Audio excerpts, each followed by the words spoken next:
안녕하세요. 오늘은 요한복음 1장 19절에서부터 34절까지의 말씀입니다. 어제부터 요한복음 묵상이 시작되었습니다. 저희 깃드리는 교회 유튜브에 어제 줄 설교 영상이 안 올라왔는데 제가 강원도로 2박 3일 정교인 수련회를 다녀왔습니다. 그래서 주일 예배를 이곳에서 드리지 않았습니다. 그래서 궁금해하시는 분이 계실까봐 말씀드립니다. 요한복음의 선문은 태초에 말씀이 계시니라라는 웅장한 선포로 시작을 합니다. 그러니까 마태복음과 누가는 족보, 그러니까 예수님의 혈통에 대해서 이야기하는데 요한복음은 이런 것들을 나열하지 않습니다. 마치 창세기를 연상케 하는 태초에 말씀이 계시니라라는 말씀으로 시작을 해서 이 영원한 창조자가 육신을 입고 우리의 시공간 안으로 들어오신 모습을 굉장히 역동적으로 그려냅니다. 그러니까 창세기의 창조 기사가 그렇듯이 어떤 앞으로의 요한복음의 전체의 청사진을 제시하는 거죠.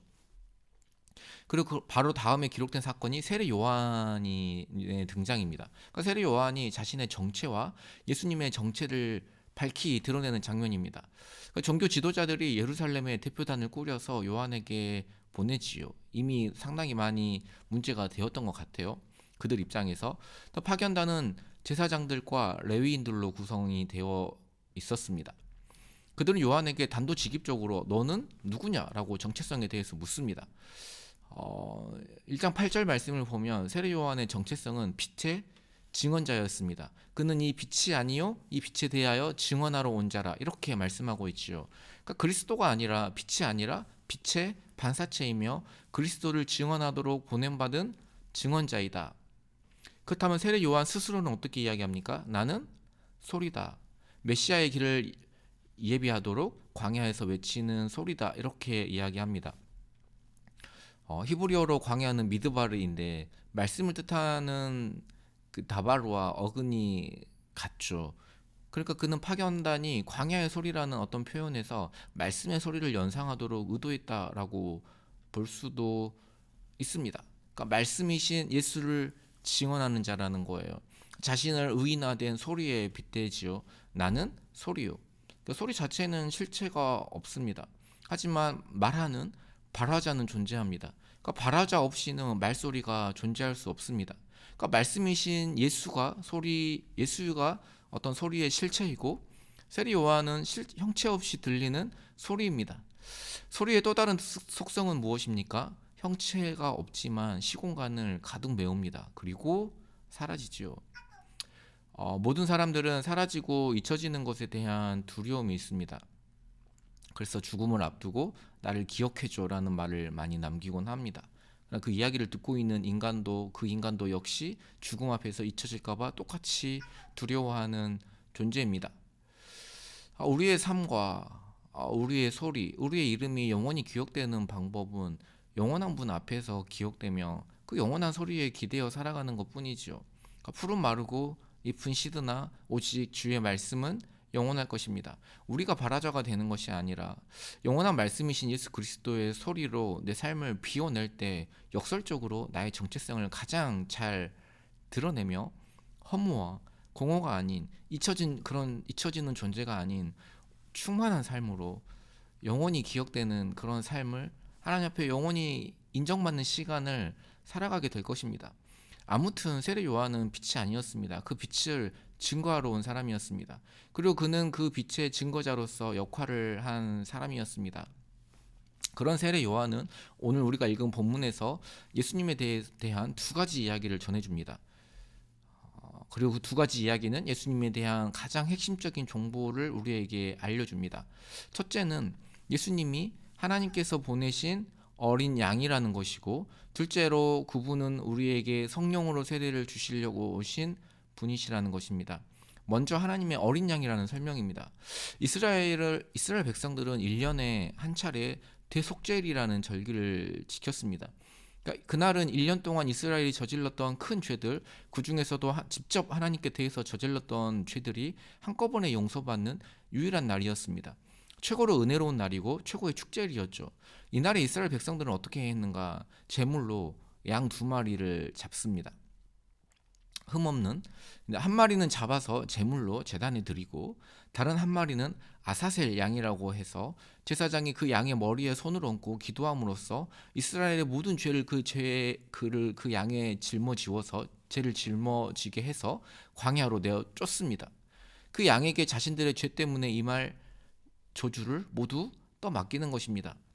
그렇게 함으로써 이스라엘은 모든 죄를 용서받고 그 죄와 전혀 상관이 없는 깨끗한 하나님의 백성이 됩니다. 적어도 1년 동안은 말이죠. 그런데 이 두 마리 양은 원래 우리가 감당해야 할 운명이 무엇인지를 고스란히 보여줍니다. 원래 우리는 우리의 죄로 인하여서 갈갈이 찢겨서 죽임을 당해야 마땅한 사람들이었습니다. 그리고 그 죄 때문에 하나님 나라 밖으로 내쫓겨서 혼자 헤매다가 죽을 그런 운명이었습니다. 그런데 하나님이 보내신 그 어린 양이 오셨습니다. 그 어린 양이신 예수님은 대속죄일의 두 마리 양의 역할을 영원히 감당하시기 위해 오셨습니다. 그리고 실제로 골고다에서 십자가를 짊어지시고 그 위에서 돌아가셨습니다. 못에 박히고 살이 찢겨서 모든 피를 다 쏟고 돌아가셨습니다. 그렇게 해서 우리의 죄가 용서되었습니다. 우리가 용납받았습니다. 그리고 그분은 하나님으로부터 버림받았습니다. 마치 광야의 아사셀 양처럼 말입니다. 그것은 그분이 우리의 죄를 온통 짊어지셨기 때문에 우리가 받아야 할 모든 저주도 다 뒤집어 쓰셔야 했기 때문입니다. 그래서 영문 밖으로 내어 쫓기신 것입니다. 세례 요한은 그 뒤를 이어서 우리에게 우리가 예수님을 생각할 때 결코 잊어서는 안 될 두 번째 정보를 전해줍니다. 그것은 예수님은 물이 아니라 성령으로 세례를 주시는 분이라는 것입니다. 성령으로 세례를 주신다는 말은 세례를 받을 때 우리가 물에 온전히 잠기고 그 물로 깨끗하게 되는 것처럼 예수님께서 성령님을 보내주실 때 예수님은 우리를 성령에 완전히 잠기어 충만하게 해주시고 그 성령으로 우리를 거룩하게 만들어주신다는 뜻입니다. 얼핏 보면 예수님께서 세상 죄를 지고 가는 어린 양이라는 사실과 예수님께서 성령으로 세례를 주시는 분이라는 사실이 별로 상관이 없는 두 가지 역할이라고 여겨지지만 실은 이 두 가지는 뗄래야 뗄 수 없게 아주 강하게 연결되어 있습니다. 원래 하나님께서 우리를 구원하시는 것은 우리의 신분을 하나님의 온전한 자녀로 만드시기 위한 것이기도 하지만 그것에서 끝나지는 않죠. 하나님의 목적은 우리를 하나님의 자녀로 만드실 뿐만이 아니라 실제로 하나님의 자녀로 살게 하시는 데 있습니다. 그 마음에 하나님의 법을 새기고 그래서 하나님의 법을 자신의 법으로 삼아 살아가는 진짜 하나님의 자녀들 말입니다. 우리가 이런 것들은 창세기를 통하여서 이미 충분히 잘 살펴보았죠. 아브라함을 부르신 장면에서부터 아브라함을 만들어 가시는 그 장면들도 다 마찬가지입니다. 그런데 이 일은 그냥 이루어지지 않습니다. 이 일에는 성령 충만이 반드시 필요합니다. 성령님께서 우리 속에 충만히 거하시는 일이 꼭 필요한 것입니다. 그분이 우리 속에 충만히 거하시면서 우리를 거룩하게 하고 더 거룩하게 만들어 가셔야 우리가 비로소 우리를 구원하시는 하나님의 목적을 이루는 그런 하나님의 자녀가 되는 것입니다. 근데 이 성령의 충만한 임재는 아무렇게나 그냥 이루어질 수 있는 일은 아니죠. 성령님은 하나님이십니다. 그래서 거룩한 분이십니다.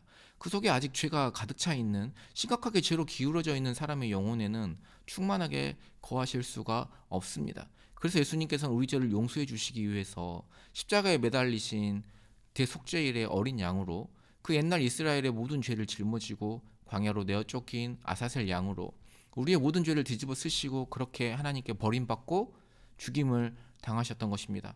그래서 이 두 가지는 따로 뗄래야 뗄 수 없는 하나이죠. 예수를 믿으면 죄 용서를 받습니다. 용납받습니다. 그렇게 하나님의 자녀로 받아들여집니다. 그런데 하나님의 은혜는 여기에서 끝나지 않습니다. 하나님의 은혜는 우리에게 하나님의 자녀답게 살아갈 능력을 주시는 것까지 이어집니다. 하나님께서는 원래 우리에게 두 가지 모두를 주시려고 예수 그리스도를 우리에게 내어주셨던 것입니다. 말씀을 맺겠습니다. 항상 성령 충만하시기 바랍니다. 그것은 우리들에게 이미 약속되어 있는 거예요. 항상 성령님의 충만한 임재 가운데 성령님의 능력 안에서 성령 충만한 삶을 살아가시는 우리 모두가 되기를 예수님의 이름으로 소망합니다. 기도드리겠습니다. 사랑해 주님 감사합니다. 우리가 늘 허무와 하나님 공허에 빠져서 하나님 잊혀질까봐 두려워하는 모든 일이 의미 없이 끝날까봐 두려워하는 그런 존재가 아닌 하나님 앞에서 영원히 기억되고 하나님 앞에서 인정받는 시간을 살아가는 사람들이 될 수 있도록 하나님께서 인도하여 주십시오. 하나님, 나를 채움으로써가 아니라 나를 비워냄으로써 하나님, 우리가 그렇게 인정받는 줄 믿사오니 하나님, 우리가 하나님 앞에서 바른 정체성을 가지고 살아가게 하시고, 예수 그리스도께서 또 이 땅에 어린 양으로 또 성령으로 세례를 베푸시는 분으로 오셨음을 우리가 기억합니다. 하나님의 자녀가 되는 신분만 바꿔주신 것이 아니라 실제로 하나님의 자녀로 우리를 살게 하셨사오니 하나님, 우리가 늘 성령 충만함으로 하나님의 자녀답게 살 수 있는 은총을 하나님 우리 가운데 허락하여 주시옵소서. 하나님, 그러한 예수 그리스도의 은총이 우리의 삶에 가득하게 하실 줄 믿사오며 감사드리며 예수님의 이름으로 기도드립니다. 아멘.